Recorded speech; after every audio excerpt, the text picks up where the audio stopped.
Hello everybody and welcome to the channel.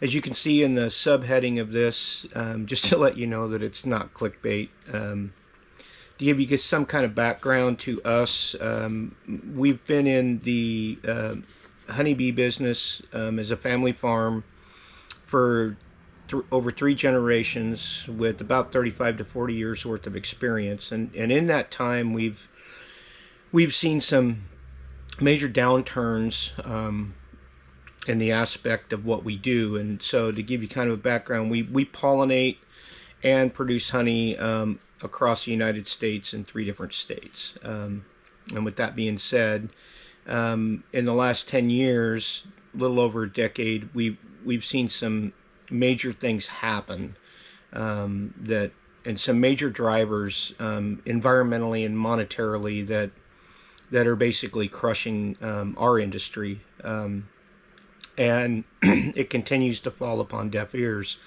So what I'm doing is I'm putting together basically a set of comprehensive videos that bring facts to light as to what's plaguing our industry. Hopefully we get some things changed and some of these issues resolved. So with that being said, the videos I'm going to be doing are going to be raw, uncut, edited. I'm not trying to become a YouTube influencer or an influencer, period. I'm just trying to bring to light as to what's going on and hopefully get a conversation started to make positive change and to see what things we can do to make positive change, because I know we can do better, not only for our industry but for our pollinators, and to bring the product, continually bring the products through the pollination and the honey production to the consumers. But at this point we're seeing a downturn in our industry that's majorly affecting that. So I'm gonna just kind of do an overview. The first video we're going to do is basically going to be about the honey industry and what's going on right now within the United States. And so this video, I'm just going to do an abstract of some research that's been done, and it's been done through the flaw.org Institute, and that's THEFLA.org. I encourage you to go to the website, look up this article. It's called Behind Closed Hives. I'm going to try and keep this video as short as possible, so I'm not going to read the whole article. I'm just going to do an overview abstract of the article. I'm just going to touch on some of the paragraphs in the article. This article is all backed up with statistics from the USDA, from the FDA, and other studies that have been done. It brings out through this article all the websites that you can go look at all this information that's been compiled. So I'm just going to get right into it, and then in closing we'll talk a little bit about some of the other aspects and some of the other videos that I'm going to do that's going to touch on really the environmental downturn that we're seeing in our pollinators. So to get started, it just brings out what is honey adulteration. So food adulteration occurs when the quality of food is decreased by adding an additional ingredient not typical to that food or substituting an ingredient for lower quality materials. Honey is one of the most commonly adulterated foods worldwide, due to in large part to the lack of regulation surrounding it. The federal standards of what constitutes pure honey are vague and do not specify to what extent honey can be adulterated and still marketed as pure honey. Honey is not required to be certified by any government agency, while the U.S. Department of Agriculture considers the level of adulteration when determining a honey product's grade. This grading system is primarily done on other factors like color and is not required to be published on the jar. So, in the case of direct adulteration, honey can be diluted with a wide range of products, including C4 sugars. C4 sugars refer to, in the case of direct adulteration, honey can be diluted with a wide range of products, including C4 and C3 sugars. C4 sugars refer to the sugars produced from tropical plants like cane sugar, corn syrup, and high fructose corn syrup. One of these additives became easier to detect in the 1970s. In a new honey testing products, honey manufacturers began adding C3 sugars, which are syrups derived from plants with sugars more similar to honey, like rice, beets, or cassava. In some countries, wheat, banana, and flour have also been used to increase the overall quantity of honey. Since these sugars are similar to those found in pure honey, current honey tests struggle to recognize when honey has been alterated.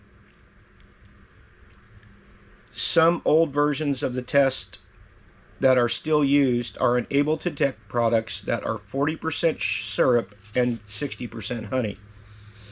In addition of natural flavors to honey, such as ginger or berries, can further complicate these tests and result in false positives regardless of whether genuine adulterations have been added. Even when these tests are able to detect the presence of adulterated honey, the detection limits can make it so adulterated honey is able to slip through these processes. For example, a form of testing used by the FDA, which is the Food and Drug Administration, called Stable Carbon Isotope Ratio Mass Spectrometer, has a detection level of approximately 20%, which means that honey that is up to 20% impure will still be allowed to pass testing and be sold as natural and pure honey. This grants companies selling impure honey diluted with cheap sugar syrups a substantial economic advantage over those that are selling pure honey. It also means that if you buy honey from supermarket shelves, you probably bought impure honey without knowing it, even if it was labeled as all natural or 100% pure.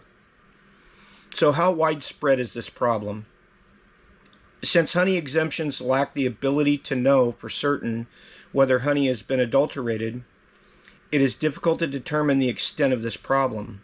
Some news sources have described honey as the third most fake food in the world. In Europe, concerns regarding adulterated honey by producer organizations or consumer protection associations were high enough to trigger the European Union to engage in it. So this little bit of this article brought out that Europe has basically got on board with this. And then it brings out the Food and Drug Administration has estimated that about 13% of honey in Canada and 14% in the European Union has been adulterated. In contrast, the FDA also published a study in 2022 examining 144 containers of honey imported into the U.S. They found that around 14% of these samples met the standards for adulteration, though the additives found were not specified. So these additives can cause, it brings out that these additives can cause a myriad of health problems, including increasing the consumer's blood sugar, which can lead to diabetes, abdominal weight gain, obesity, and high blood pressure. In worst case scenarios, these adulterants can affect internal organs, potentially causing a fatty liver or kidney injury. And it brings out in one study comparing rats who were fed adulterated versus natural honey over 16 weeks. The rats who ate the adulterated honey were found to have significant increases in their cholesterol, triglycerides, and glucose, and showed signs of early mortality. And that brings out, why is this happening? It says honey is particularly vulnerable to adulteration due to its limited availability, as bees have died out at alarming rates, and high demand, which have increased throughout the past 2 decades. The USDA reports that U.S. importation of honey has increased by 73% in the last 10 years, reaching 433 million pounds imported in 2020 alone. While it is difficult to say with certainty where this trend is coming from, it appears to be linked to increasing consumer health consciousness, leading to a desire for a sweetener that is viewed as healthy and natural. Adulteration is worsened by the fact that detection tools struggle to combat this problem. As mentioned, the test used to identify adulterated honey can be manipulated to obscure the level of adulteration.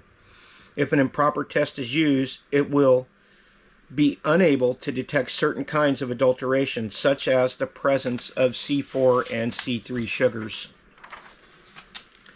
Some honey authenticity tests require costly instruments, time-consuming analysis, expensive chemicals, and high cost of operation and maintenance, which may limit their practical use. These factors, combined with the lack of clear standards regarding what constitutes an acceptable test score, and limit testing conducted by the FDA and CBP, which is the Customs Border Patrol, make testing in its current form unable to properly detect honey adulteration at the rates required to combat this problem. But even when these adulterated products are detected, they may still be allowed on supermarket shelves. Each state has its own standards of how honey should be labeled, but these standards vary greatly on what information is required on the label, including whether the USDA grade is required to be on the label, and whether contact information of the manufacturer, packer, or distributor of the honey is required to be accessible to consumers. Each state also has its own exemption requirements. For some retailers and small businesses, that mean these requirements, however loose they may be, do not apply. The lack of regulation means that small-scale farmers who are producing pure honey are unable to compete with imported adulterated honey or with large honey brands. In the past 3 decades, the honey market in the U.S. has shifted from mostly domestic honey production to more than half of all consumed honey being imported. The shift is a result of the U.S. beekeepers suffering from higher than average colony loss, and international bee populations have decreased due to excessive pesticides, drought, habitat destruction, nutrition deficit, air pollution, and global warming. The U.S. natural agricultural statistics show a honeybee decline from about 6 million hives in 1947 to 2.4 million hives in 2008, showing a 60% reduction. This is worse for smaller beekeepers whose colonies may be more susceptible to environmental changes. The problem here is clear. It brings out a lack of regulation, overuse of toxic pesticides, and transparency about the composition of honey products means that consumers are being deceived into buying impure honey. Ethical beekeepers are struggling to make ends meet, and consumer health may be suffering.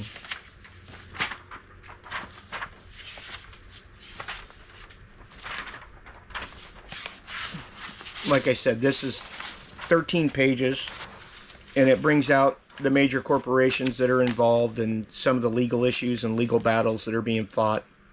It brings out the pesticide use, the herbicide use, and the things that are happening in the regulation of the USDA and FDA. So a little bit more to this.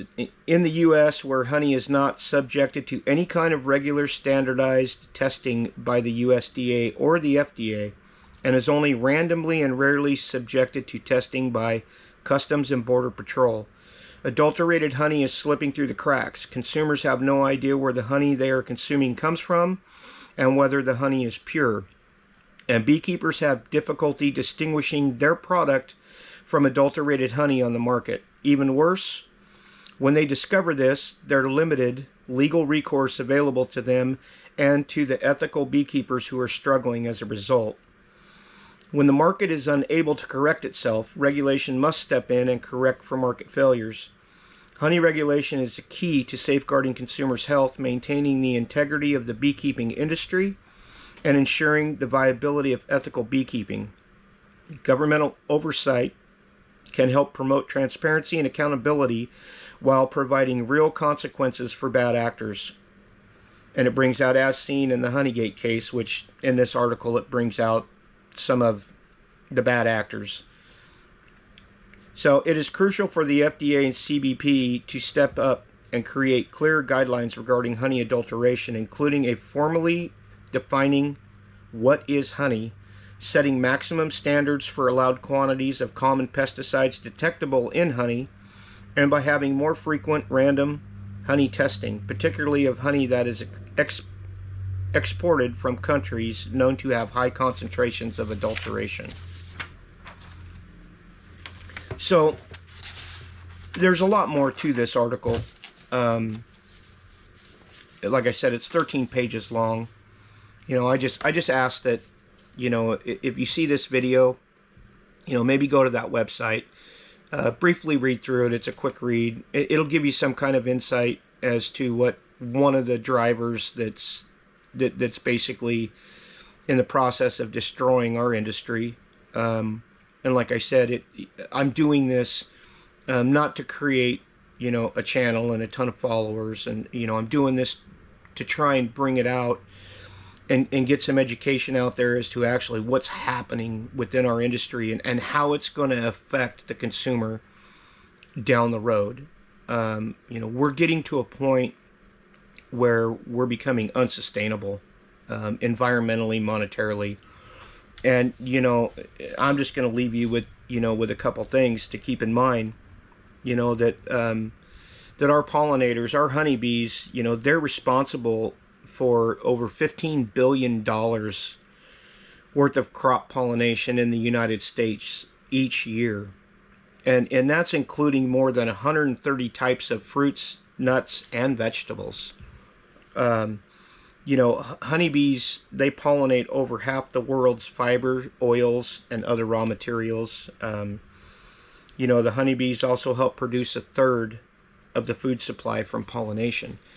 So, you know, we're at a tipping point, and it's not just from one byproduct of our industry. It's from several. You know, we're seeing problems with losing ground every year. You know, CRP, conservation reserve ground. We've lost literally millions of acres. You know, and not only is that natural habitat for honeybees and for foraging through the year to help them sustain themselves through the wintertime without having surplus feeds put on top of them that aren't healthy for them to begin with. We're seeing a major decline in our pollination that we've seen through our fruits, nuts, and trees. And, you know, for whatever reason that's happening, it's getting worse by the year. It's not getting any better. And then our honey market, we're seeing the adulterations in our honey market that's majorly affecting our financial ability to basically sustain us, you know, to be able to keep our family farms functioning properly, and to be able to bring healthy products and products that are pollinated to the market and to the consumers. So this is, you know, the first video that I'm putting out. I really hope it gets some traction. I hope that, you know, it starts a discussion. And with that being said, I'm going to try and produce probably a series of 10 videos. I'm going to touch on everything that's happening currently, and some of the stuff in the past that's gotten us to this point of where we are today. I'm going to touch on some of the programs that the government have put out that, you know, even though they're great programs, it's not solving the issue or the problem that we're having. You know, there's only so much money you can throw at an issue and not correct it. So I really hope this video does gain some traction, gets out there, gets shared, gets liked, and yeah, I'll be back hopefully, you know, in the next week, and I'm gonna post another video, and like I said, hopefully we gain some traction on this and we can make a difference. Thank you. Have a good day.